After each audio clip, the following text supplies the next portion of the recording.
also followed by an open forum. The first speaker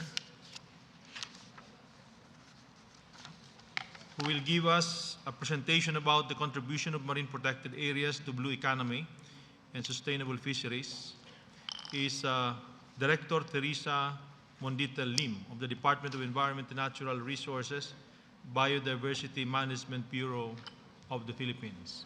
I now call on Director Lim to make the first presentation. Thank you very much, Mr. Chair. Okay.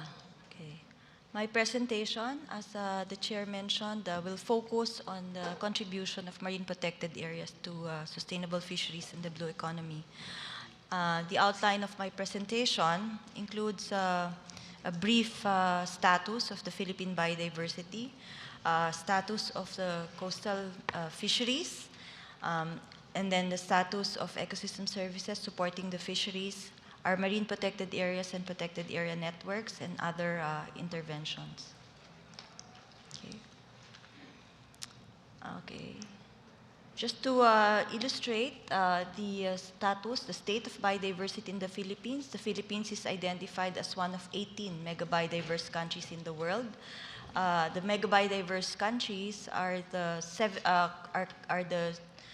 countries that host 70% of the world's biological resources. Okay. So these are photos of the diverse ecosystems. We have a pitcher plant, fisheries, and coastal and marine resources as well. Okay. So aside from, just also to illustrate the richness of our marine biodiversity, the Philippines is at the apex of the Coral Triangle. The Coral Triangle is composed of 6 economies: Indonesia, Malaysia, Papua New Guinea, Solomon Island, Timor-Leste, and the Philippines. Okay. In the Philippines, we also have around 500 of almost 800 known coral species in the world, covering an estimated of 27,000 kilometers square of coral reef.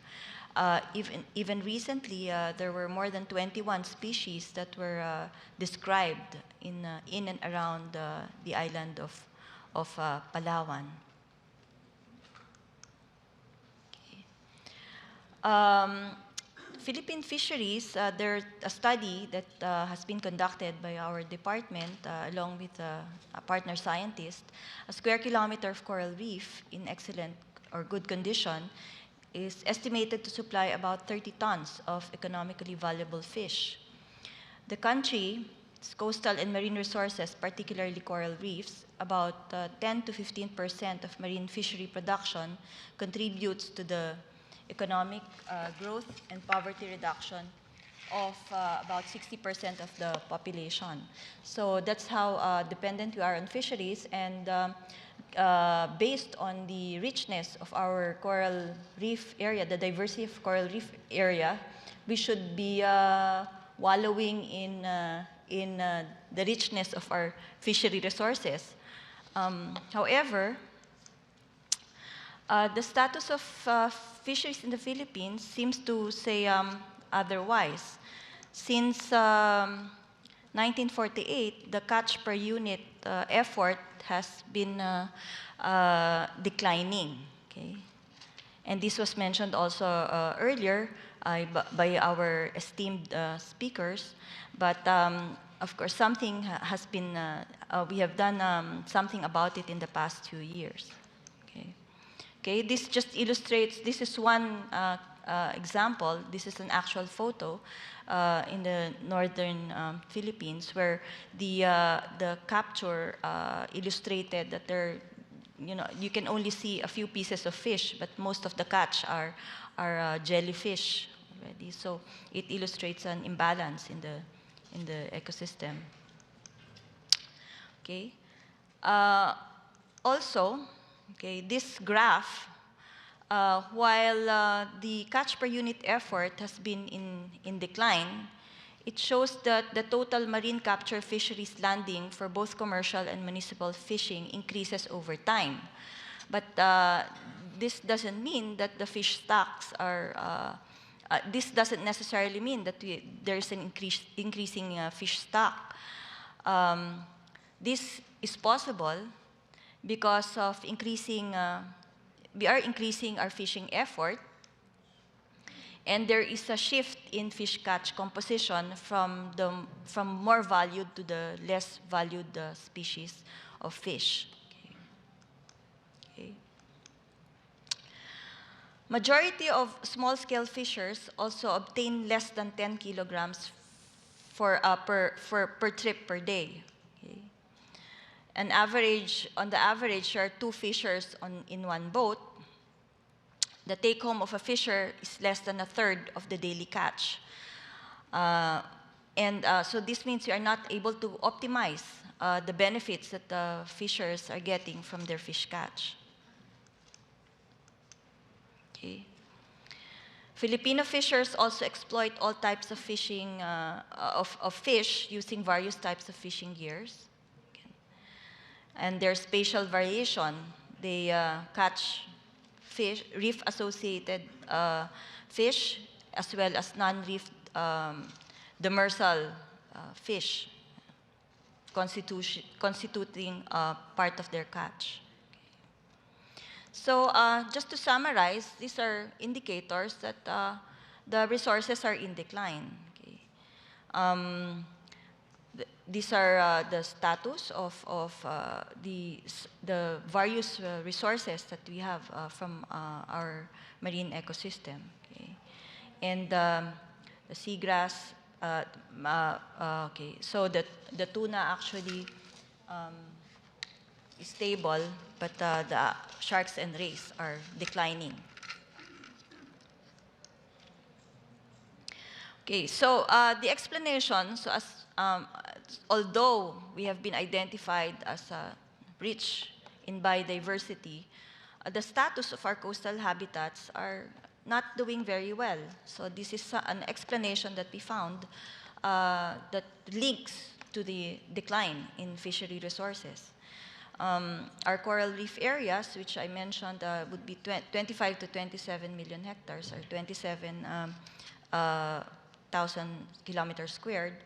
Less than 6% is in good to excellent condition, and the rest are either in fair or in poor condition. So a lot of these coral reef areas are not no longer in the condition that they were 50 to 100 years ago.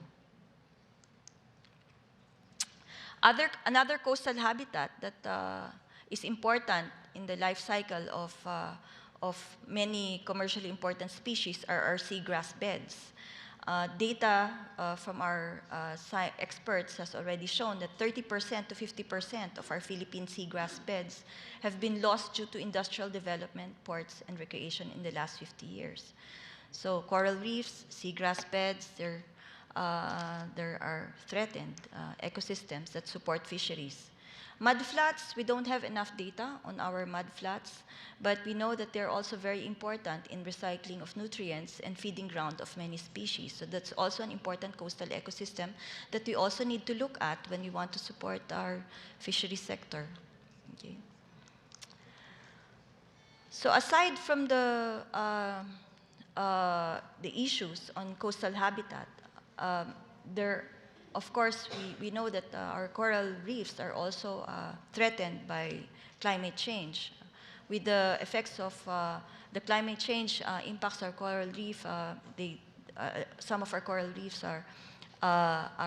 undergo coral bleaching as an impact of the change, and this, of course, results to further decline of our fishery stocks.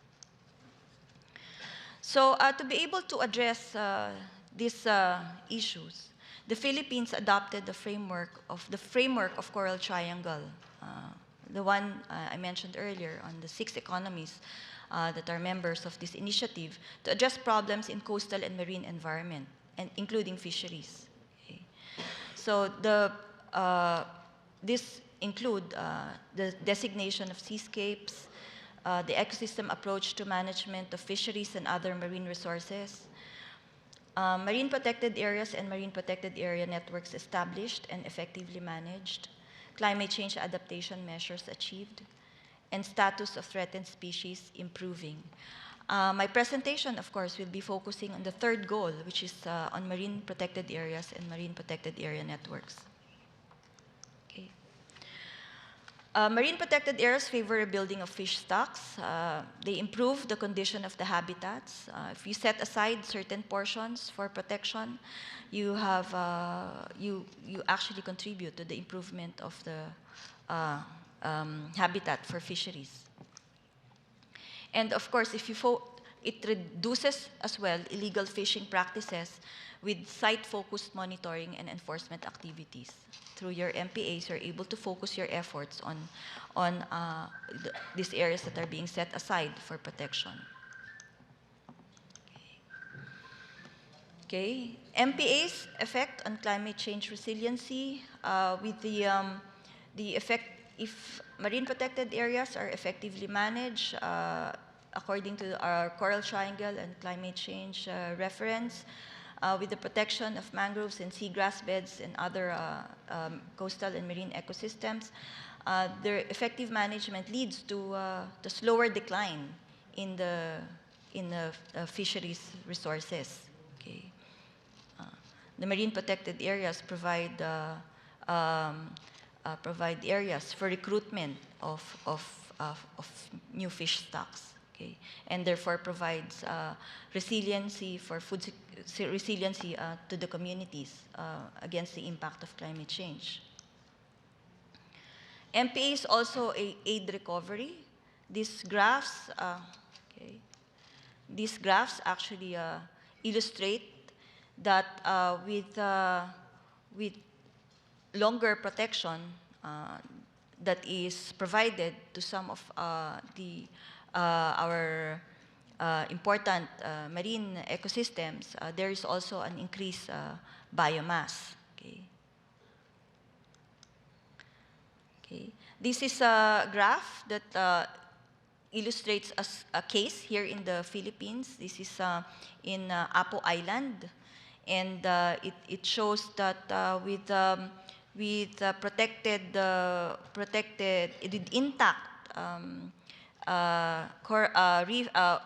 intact marine ecosystems, especially coral reef, you can harvest up to 20 tons of fish. But with the destruction, the fisheries drops to less than 5. The fisheries drops to less than 5 tons per kilometer squared. Okay. But we were able to protect this with the protection of the island along with the coral reef around it for the last in the next 10 years. The fisheries production has increased to up to already 5 tons per kilometer squared. And with longer protection, we are hoping that eventually we will be able to optimize the catch for this marine protected area. Okay. We have a legal framework. This is the National Integrated Protected Areas System Act. It's the fundamental law in the Philippines that defines the process in establishing and managing protected areas. So we have national protected areas. There are 50 marine protected areas, predominantly marine protected areas that have been placed under the system, 33 of which have specific presidential proclamations covering 1.57 million hectares. Okay, this just illustrates a map of our marine protected areas in the Philippines. Okay, 33 of them. And one of our nationally managed marine protected area is the Tubataha Reef, which has also been identified as a UNESCO World Heritage, inscribed as a UNESCO World Heritage Site. Okay. Another nationally managed protected area is the Apo Reef Natural Park. Okay. Okay. See, if you can see the video, we have the park has been able to provide habitat and also breeding area for top predators for the shark. Yeah. Okay. So this graph shows that the fish diversity has increased and has shifted from the central of the Philippines to the nationally protected areas in the country, like to Bataha and Apo Reef. So these are one of the effectively managed protected area, nationally protected areas that we have. Okay. So aside from the national protected areas, which you only have 33, there are other pockets of marine protected areas that are being managed by our local communities and local government units. And these are emerging governance types of protected areas, marine protected areas. Okay. This is best illustrated in the Verde Island Passage. This has been identified. This is in between the island of Luzon and then Mindoro and Batangas. Okay. So this area has been identified as a center of the Center for Marine Shorefish Biodiversity, and and these are some of the these are covered by marine protected areas that are being managed by local government units. Okay. An example of locally managed marine protected areas been doing very well. This is in the Batangas region of the Philippines, the Twin Rocks Marine Sanctuary. There are best management practices. In fact, this marine sanctuary has won an award for well-managed marine protected area. And because of the good management in this area, there has been a consistent increase in the live hard corals as well as biomass and fish catch. Okay. And it has generated income as well for tourism in the area and the increased public awareness on sanctuary management. Okay, okay, so we have nationally protected areas, we have locally managed protected areas. We also have a cooperation on marine protected areas as well. This includes one of the best transboundary cooperation on marine protected areas that we have is the one that we signed with Malaysia in 1996. Although the main purpose of the protection was really for marine turtles, we have realized that in the past years, the protection, of course, has led to the increase in fishery stocks as well. So this is an example of the size of the jacks that can be harvested in and around and beyond the Turtle Island Sanctuary. Okay. So the communities here are able to benefit from the protection and the spillover of fish from the cooperation between Malaysia and the Philippines. Okay. So for the Coral Triangle National Plan of Action, we're focusing, of course, as I mentioned earlier, on Goal 3, which is marine protected areas established and effectively managed. More things need to be done, although we have success stories, which I mentioned earlier. We still need to improve the marine effectiveness of some of our protected areas.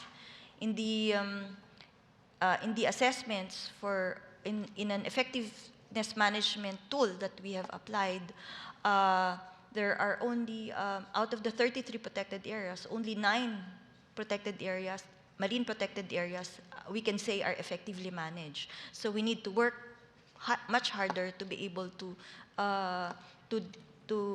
develop the other marine protected areas as effectively, to improve the management of our national marine protected areas.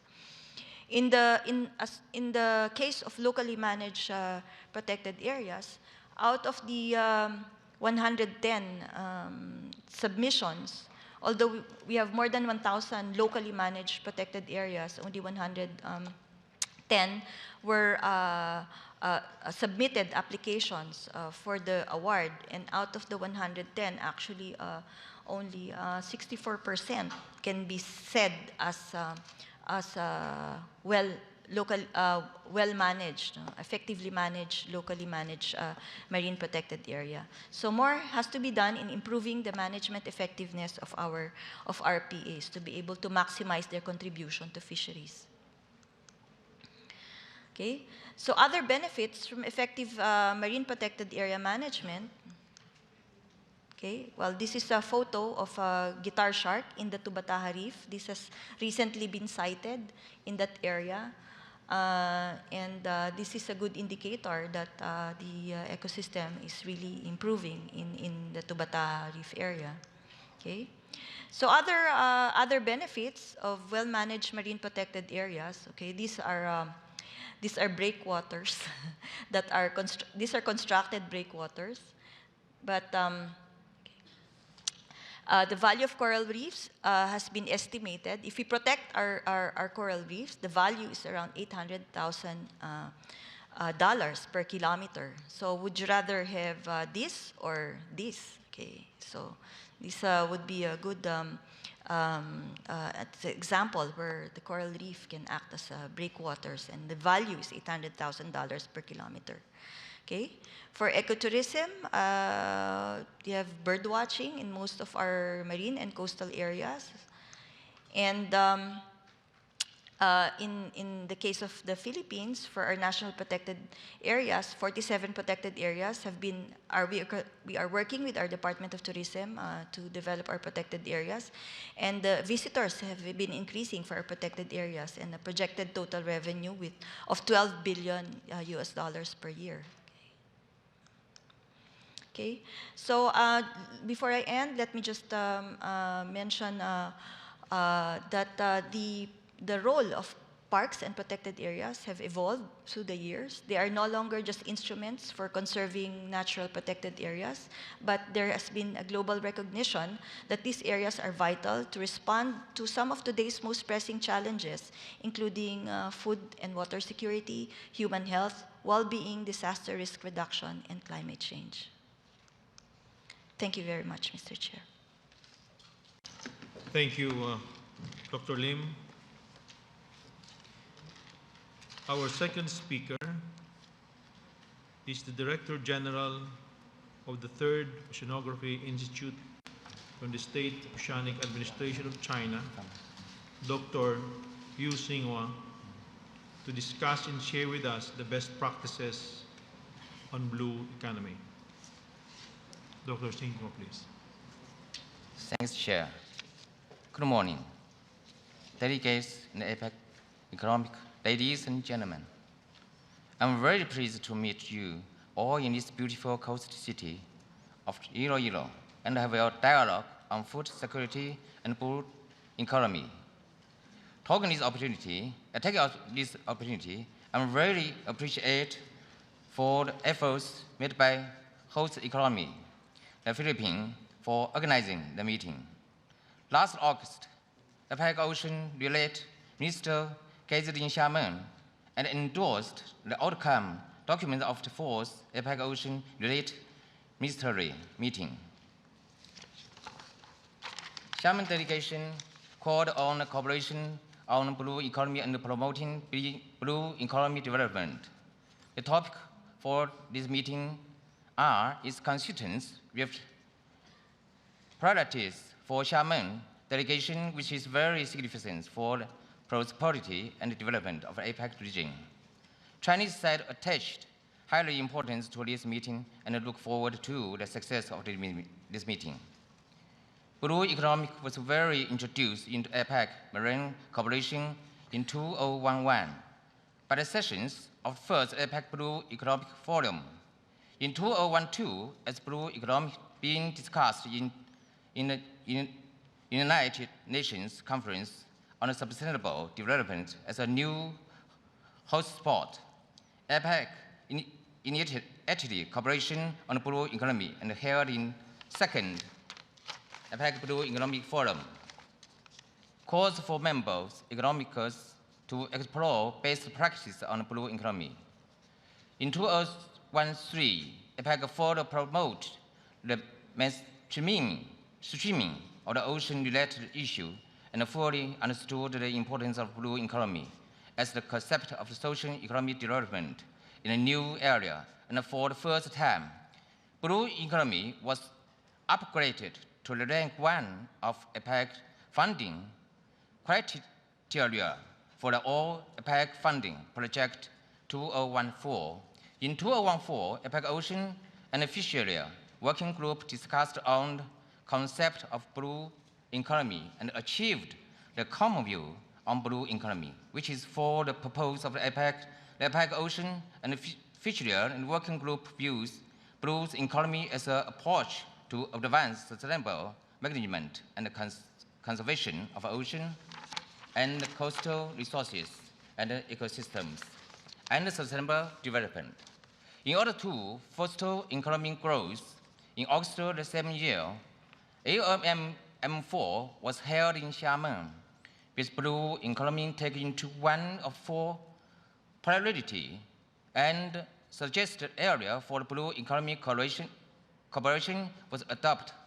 Xiamen Declaration statement on the blue economy was acknowledged by the 22nd APEC Economy Leaders Declaration, Beijing Agenda for the Integrated, Innovative, and Interconnected Asia-Pacific, which recognizes blue economy represents the trend of economic growth and sustainable development in the Asia-Pacific region and beyond. In recent years, blue economy has attracted attention from regional communities such as the European Union and the Indian Ocean RTVM. Association and regional cooperation, they held several high-level seminars and workshops on this topic to promote blue economic development. The harmony development of the economy, society, and ecosystem will support and be integrated into the narrative of sustainable growth, inclusive growth, and innovation growth of the APEC leaders' growth strategy, which will help to connect the ocean closely with APEC's core agenda of investment and trade facilitation and enhance the communication and cooperation between APEC members. They seek the approach towards sustainable growth, which can make region use of resources and achieve economic growth while protecting marine ecological environment according to local conditions. Now, APEC Blue Economy Forum and APEC Blue Economy Model Program are ongoing, highly appropriate for the engagement of APEC economic for sharing experience and best practices on blue economy development in each context. The concept of blue economy is in line with China's idea of sustainable development. China has been conducting experience practice on regional blue economy development for the past few years. I will take this opportunity to introduce the activities and experience of promoting blue economy in China coastal area. First, we promote the blue economic development with the strategy of the marine eco-civilization. We also take ecology as the priority and ecosystem-based management as an approach so as to fulfill coastal sustainable development. Second, we emphasize the importance of the marine spatial planning, which can make it possible for rational utilization of the ocean and coastal resources, as well as for the conservation of the flora in the coastal and marine ecosystems such as coral reef, mangrove, seagrass, etc.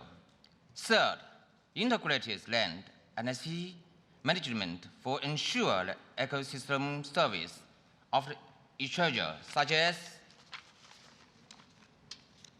aquatic products safety and fisher ecosystem health.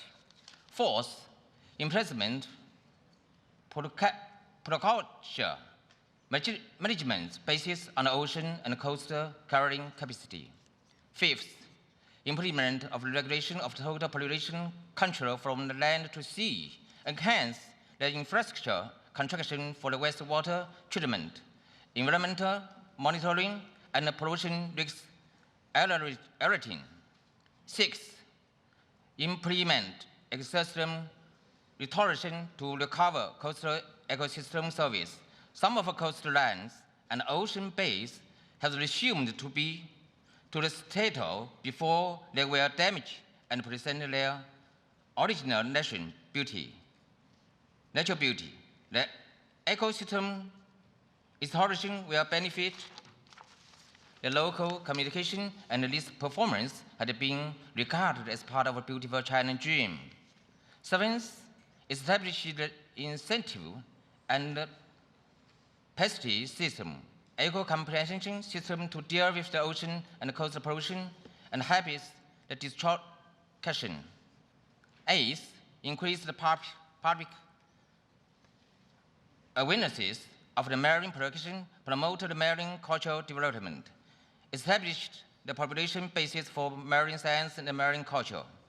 Ninth, except for the above mentioned, the other important approach to its improvement and strategy and innovation. Innovation will play a great role in the marine resources exploration and protection, which is the driving force for the blue economy development. Comprehensive, place-based blue economy development leads to cooperation of the economic, social, and ecological spaces, and consider of the overall planning, innovation and development, openness and tolerance, harmony between the human and the ocean, as well as the impact for climate change and the natural disasters. The conflicts among the user and between the user and the environment should be addressed well to ensure the blue economic development. Recent years, China developed multi-scale and blue economy demonstration sites in the regions such as Guangdong Province, Zhejiang Province, Fujian Province, and Tianjin, which reflects the common view of the blue economy in Xiamen delegation and Beijing, Angela. We know blue economy in China still have a long way to go. Taking blue economy approach will benefit all the economics with the concrete foundation that we have achieved today. We believe we can make more progress through international cooperation, especially the concrete collaboration under APEC framework work, and the knowledge and experience we have shared will contribute for blue economic development of APEC. And thus, we will also contribute to other regions in the world. Today's meeting focused on food security and blue economy. Marine fisheries and food security is no doubt important area and critical aspects in supporting blue economy development. China would like to express highly appreciation for the efforts made by all APEC members economically to promote blue economy.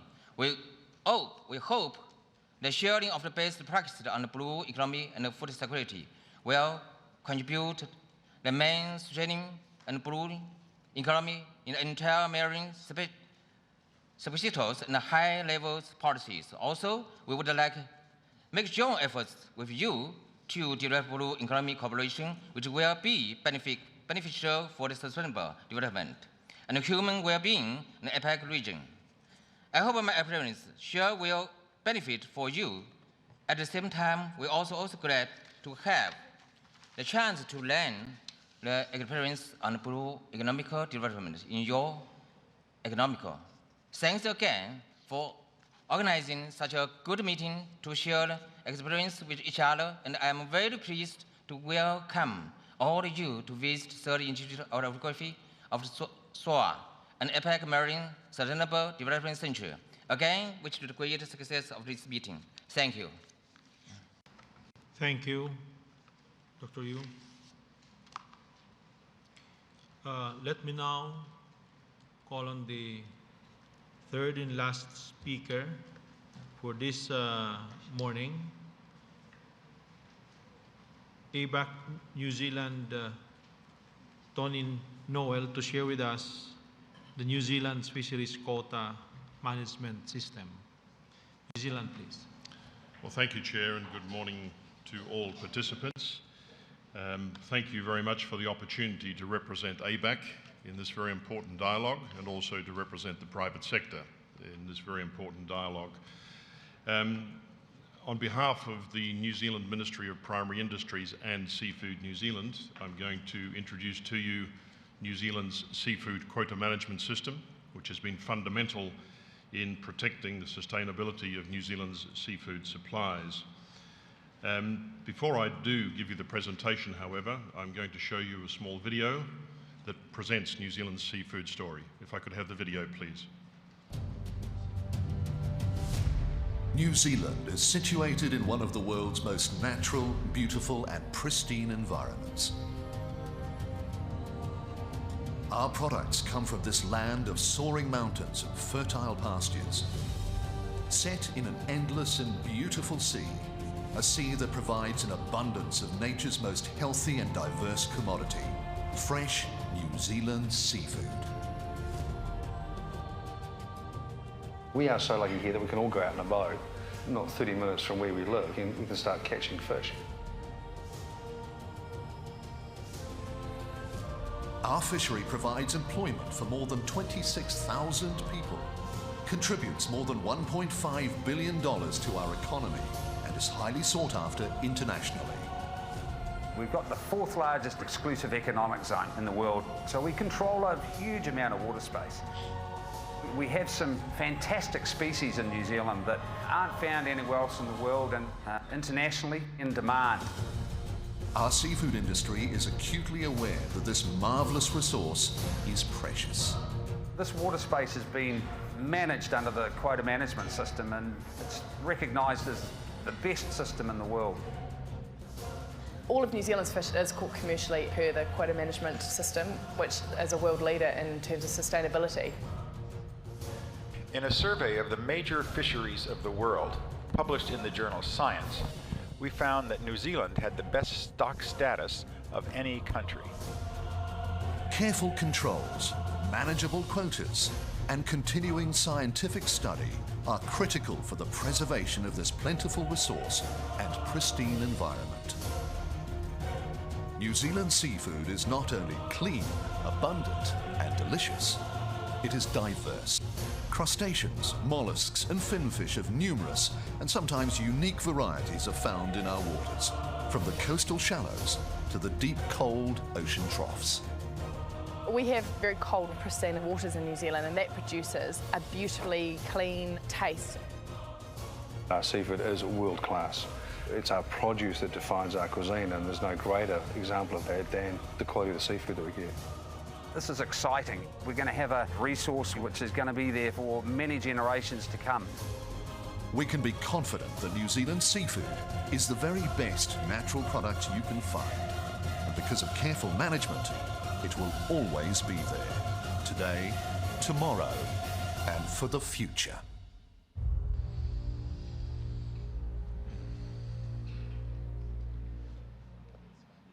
Okay, thank you. So I will very quickly, in the next 15 minutes or so, take you through, firstly, the role of New Zealand's ministry in the context of seafood, a quick overview of our New Zealand fishery, how we set catch limits, how we allocate commercial fishing rights, the operation of our very successful quota management system, and the consequences of that quota management system on sustainability, and also the industry functions that are performed by the ministry. The role of the ministry, its responsibility is not only fisheries and aquaculture, but of course it's agriculture, horticulture, forestry, the food industry in general, and animal welfare. So it has a key role in protecting New Zealand's primary resource and primary industries from biological risk and also from depletion. The ministry is the single key advisor to the government of New Zealand across all aspects of the primary industry, food production and the related trade issues. So it's a key policy, regulatory, compliance and verification role. We go back. It has the policy and regulatory framework that it manages. It is involved in research planning and evaluation of science outputs, the enforcement of fisheries rules, trade access and participation in regional fisheries management organisations, quality assurance of food produce, including the sanitation and trade requirements, and also supporting industry innovation with what is called the Primary Growth Partnership, or PGP in New Zealand, which is a co-investment between the government and private industry. If we look at New Zealand's fisheries, as you've seen on the video, New Zealand has one of the largest economic zones in the world, the fourth largest according to the video, the fifth largest according to this slide. It is 15 times our land mass, and at 4.4 million square kilometres is enormous. Not all of that economic zone is actually fishable because it is very, very deep. Okay? We have a coastline, however, and many people regard New Zealand as a very small country. We have a very small population, but we actually have a coastline of 15,000 kilometres. All of that is fishable. We have 16,000 plus marine species and 13,000 different fish species. Species commercially fished is 130. Species that are in the quota management system is around 105 today. Species or species complexes, and it is the most comprehensive quota system that is in existence. The total catch is around 430,000 tonnes, with a total quota value of about 4 billion New Zealand dollars. The top 20 species contribute 91% of that value, and that has increased by 40% between 96 and 2007. We have 1,400 commercial fishing vessels and 1,500 quota owners. So you can see that there is not necessarily a direct link between a quota owner and a commercial vessel. 226 processors and traders and 8,000 people directly employed, but as you saw in the video, around 26,000 people in total. And importantly, 90% of our seafood is exported. And our seafood export earnings are around 3.5% of New Zealand's total merchandise trade. So this is an important industry to New Zealand. Under the quota management system, there are a wide range of species. You see here blackfoot abalone, or pawa, as we call them in New Zealand, the red spiny rock lobster, pelagics such as tuna, sea slugs, and many school fish species. And this chart shows you how that industry has grown over time. Wild capture is the largest part of our industry. Aquaculture is quite small. We do have a lot of water space in New Zealand, as I said, 15,000 kilometres. But one of the difficulties of New Zealand is that we have a high energy coastline. So a lot of very, very heavy oceanic wave action, which means that aquaculture can be quite difficult in that situation. So aquaculture today for us is still quite a small component. If we look at where we market our fish to, you can see our largest market is China. Our second largest market is our next door neighbour, Australia. But the United States of America are also very important to us. The configuration of those markets is different. The China market, you have a lot of lobster going to China and other shellfish like mussels and oysters, whereas into the United States of America, it is more aquaculture based, which is the mussel industry, the green-lipped mussels, and Australia is multivarious. We are a very big supplier of fresh seafood into the Australian market. You also see some very high-value markets, Japan, Korea, Spain, France, and Germany, and a lot of the produce that is going to those markets is actually live produce, where fish are carried in stasis all the way to Hamburg in Germany, for example, and bought by the chefs in that city as a live animal. You can see from this chart that China is very significantly our largest market, and as we said before, Australia and the US, our largest secondary markets. Aquaculture, I said before, is quite small. 81% of that is the green-lipped mussel. You can see here, this is a mussel farm where mussels are grown on large rope strings. We also have salmon farming, very high quality salmon farming. The restriction on salmon farming in our country comes down to the environmental debate around whether we should convert more water space into salmon farming or not. Very strong debate between recreational use of the water and commercial use of the water, but also with indigenous rights from the Maori people of New Zealand very strongly coming into play. So setting catch limits for species in the QMS. How do we do this? So the quota management system applies only to commercial fishermen, those that are selling fish. And to sell fish, you must have a commercial fishing permit. Non-commercial fishers, such as myself, for example, if I go out in my little boat, I can fish. I'm not allowed to take everything. I am restricted in what I'm allowed to take, but I do not need to have a license or a permit to do that. So for the quota management system, the first step is how do we determine the management unit? What species or species complex and what area do we set? And then within those areas and within those species, we set a catch limit. And you can see here that for New Zealand, the areas are based on the distribution of the species, the related fisheries, and the administrative purposes. So there are 10 different areas in New Zealand, or default areas, and each of those areas represents a specific fish stock. So setting a catch limit for each of those areas or stock is we set what we call a total allowable catch for each of those fish stocks. And that total allowable catch is the sustainable annual catch that can be taken collectively by all fishing sectors. Now that TAC changes from time to time based upon science and what we are reading within the fish stocks and within the environmental conditions.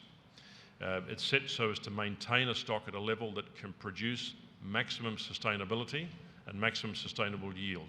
So it is consistent with the United Nations Convention of the Law of the Sea.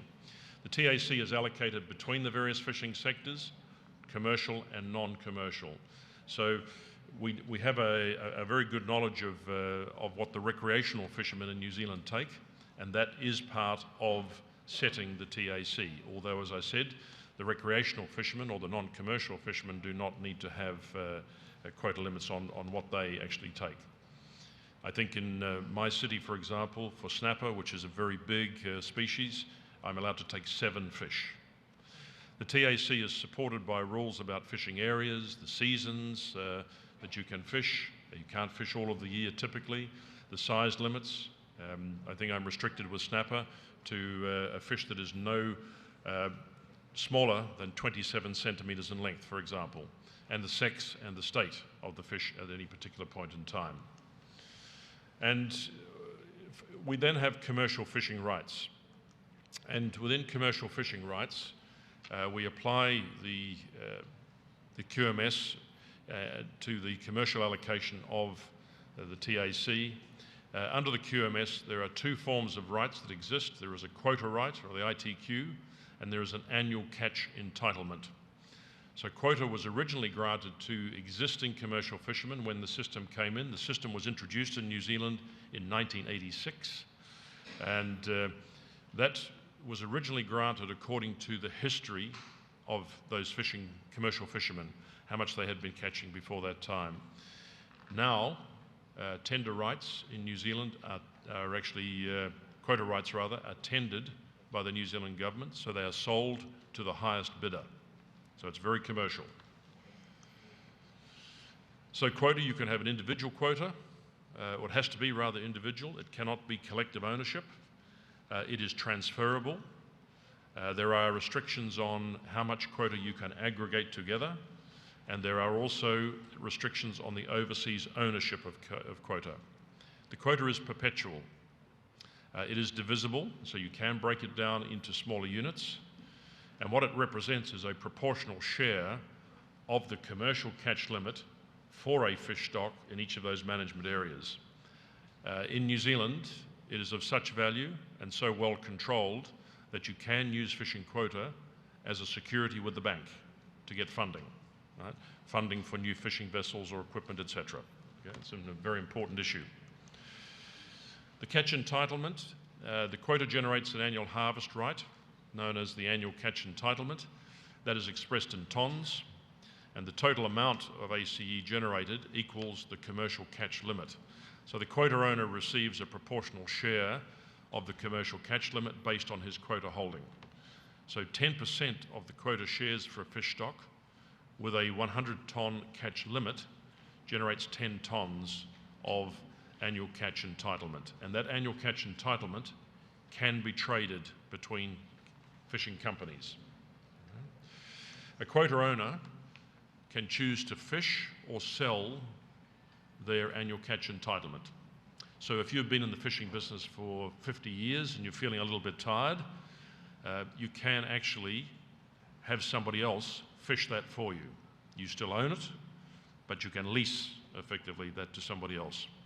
You must have a permit to be able to fish it, but if you are a fisherman, you do not actually need to own a quota if you can lease it from a quota owner. So there is no requirement to hold an annual catch entitlement before you set yourself up in the fishing business.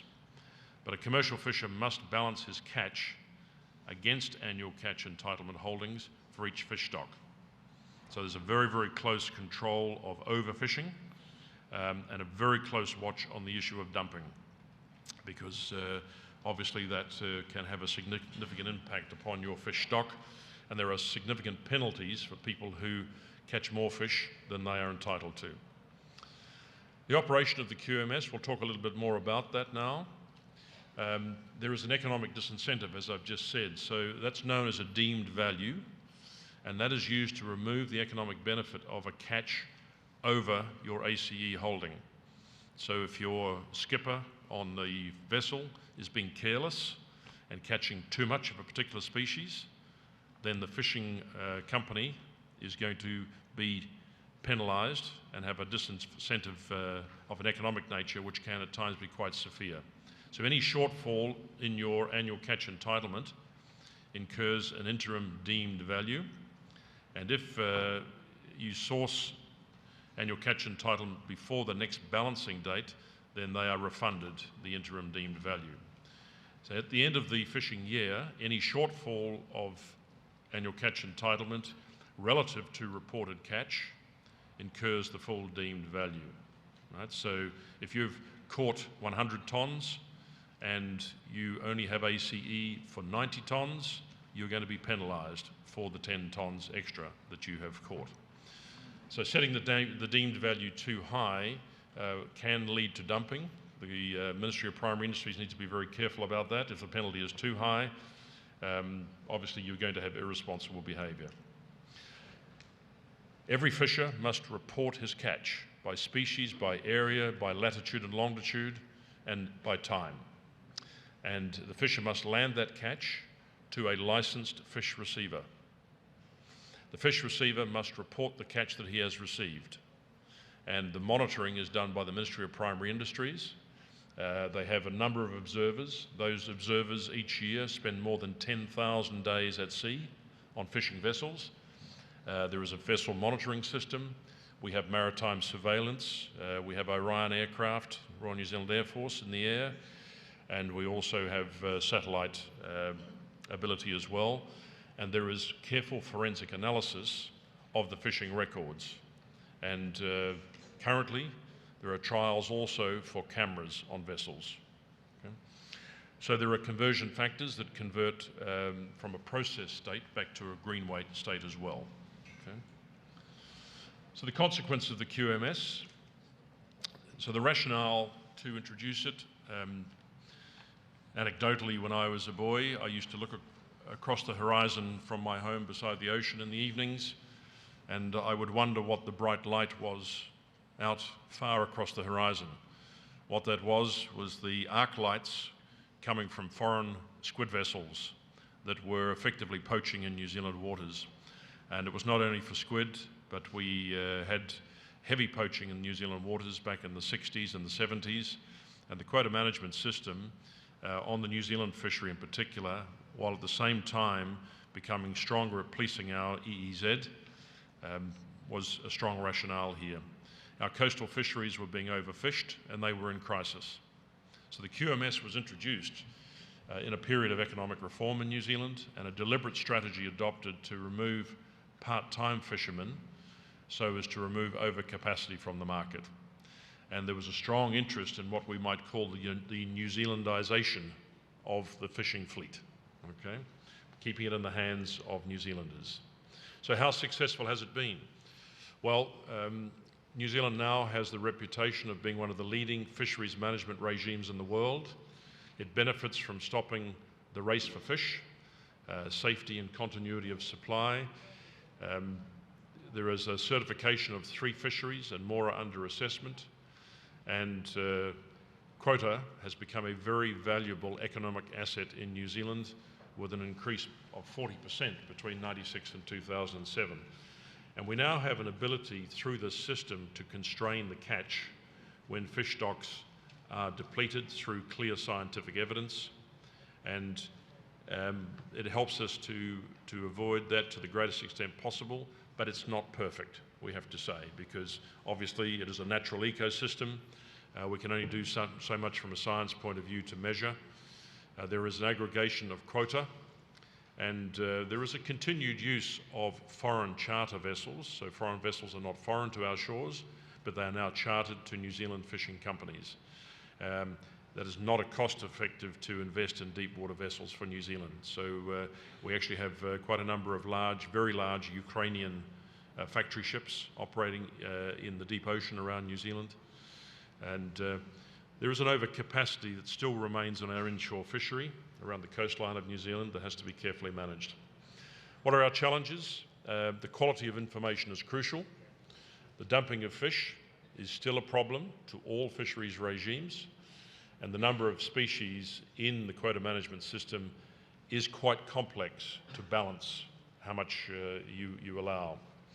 The split between the ITQ and the annual catch entitlement has changed the dynamics of the regime, and it's interesting to see that there is quite a fluidity in the market for annual catch entitlement. So the key choices that we had to make and that other countries should consider if you're looking at bringing in a quota management system as robust as the New Zealand system, you need to understand your fisheries waters, of course, coastal versus offshore. You need to look at the specific species that you will include in your system. You need to look at the ownership, the individual ownership, the community ownership, and the issue of overseas ownership as well. And you need to decide what form of rights you will have, whether it be an ITQ, an ACE, or an ITQ that is tied to a particular vessel, or do you have a fixed term, or do you have perpetual rights, and what is the tradability of the right? Is it saleable like it is in New Zealand or not? The allocation of those rights, you need to be very clear about the catch history in a certain area. You need to tender those, and you need to be aware of the award to selected groups. Sometimes that may be desirable for indigenous fisheries, for example. Indigenous fisheries are largely not excluded from this issue in New Zealand. So you need to have an ITQ and ACE in place before fishing or for retrospective balancing, and you need to look at the issue of aggregation of quota, and also for the Ministry of Primary Industries and for any ministry handling this, you need to decide who should pay the cost.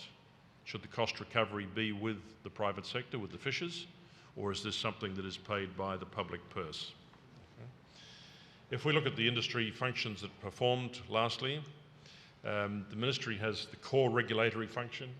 It supports innovation and trade access around the fishery. It works with industry bodies. There is a single umbrella organisation called Seafood New Zealand, and it also works with the quota owner bodies based around the various fisheries in those 10 areas. And those industry bodies use a levy order, which is an order that goes through the legislation, right, for a levy to be paid to fund activities. So that's where the cost recovery largely comes from. And industry activities, the industry is involved in research. It commissions its own research and undertakes research on behalf of the government also. It controls registry services, and it takes measures to undertake support the regulatory management of the fish stock. Lastly, Chair, I would like to introduce some new news to the meeting. This was an announcement made by the Prime Minister of New Zealand at the United Nations just in the past week, that New Zealand has decided that the Kermadec area, which is part of New Zealand's EEZ today, to the north of New Zealand, will become a sanctuary. So that is one of the largest marine protected areas in the world, 620,000 square kilometres, and it is in the South Pacific Ocean. It is about 1,000 kilometres to the northeast of New Zealand, and it expands a marine reserve that already exists around a small clutch of islands called the Kermadec Islands. The scale of this sanctuary will dwarf any previous New Zealand protected area, and it is in fact twice the size of New Zealand's landmass, so quite enormous, and it covers 15% of our total exclusive economic zone. And what's interesting perhaps is that commercial and recreational fishing in that area will be completely banned, as will oil, gas and mineral prospecting, and exploration and mining. And I would just note that this particular area is geologically highly significant. It has some of the largest marine volcanoes in the world, and it also, the Kermadec Trench is the second deepest trench in the ocean after the Marianas Trench. So it's a very special area indeed. Right? And in terms of biodiversity, 35 species of whale and dolphin, 100 types of fish, and 3 of the world's 7 sea turtle species live in this space. So that is the area. You can see the white dotted line. Sorry, let me go. That is the area there. The white dotted line to the northeast of New Zealand, and that's expanded to show you the small islands that exist in that particular space. So I think that is good for New Zealand and good for the planet. Thank you, Chair. Thank you, Tony. Congratulations to the speakers. We're on to that. We now move to the question and answer or open forum section. We have 30 minutes to do that. May I invite now the economists to pose their questions and address them to